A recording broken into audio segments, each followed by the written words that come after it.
What's the most nuclear revenge you've ever gotten? I used to be the tech guy at a shipping company called Midwest Freight Solutions. Nothing fancy, just me, a basement office, and a lot of broken code nobody else wanted to touch. My manager, Vaughn, was one of those guys who smiled too much and never actually did anything. He'd show up at 10, leave at 3, and somehow always got praised for my work. For 2 years, I let it slide. I fixed servers at midnight. I rewrote their entire inventory system from scratch. I automated their shipping routes so drivers stopped getting lost. And every single time, Vaughn told the bosses it was his idea. He'd literally stand in meetings with my code on the projector and say, "I built this over the weekend." The worst part? I had proof, emails, timestamps, Git commits with my name all over them. But when I finally went to HR, this lady named Brenda just stared at me like I was annoying her. She said, "We need more evidence," and closed my file. 2 weeks later, Vaughn got promoted to senior operations manager. His salary doubled. Mine stayed the same. Then came the performance review. Vaughn sat across from me with this fake concerned look and said I wasn't meeting expectations. He put me on a 90-day improvement plan. Translation, they were pushing me out. I asked him what I did wrong. He just shrugged and said, "You need to be more of a team player." I didn't yell. I didn't cry. I just nodded, shook his hand, and walked out. That night, I went home and opened every file I'd ever written for that company. See, the thing about building a system from the ground up is that you know every single weak point, every dependency, every line of code that holds the whole thing together. I spent 4 months working a new job during the day and reverse engineering my old work at night. I wasn't trying to destroy anything. I just wanted to remove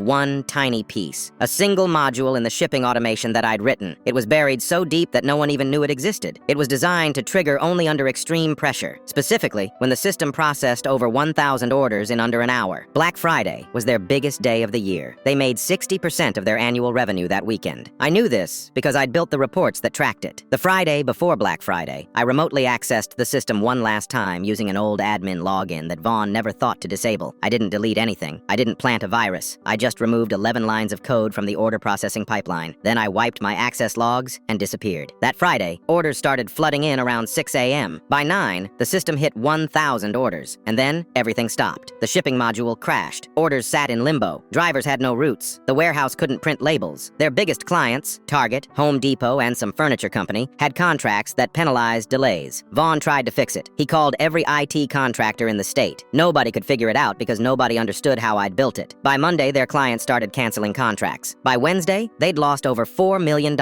I was already in Vancouver by then, working for a software startup that actually respected me. And I had one more surprise ready. Before I left, I'd filed a whistleblower report with the Department of Labor. Attached were 2 years of emails, code commits, and meeting notes showing Vaughn had stolen credit for federally funded tech upgrades. The lawsuit hit their inbox the same week their system crashed. Vaughn got fired. Brenda from HR got demoted. The company folded 6 months later. And me, I got a raise.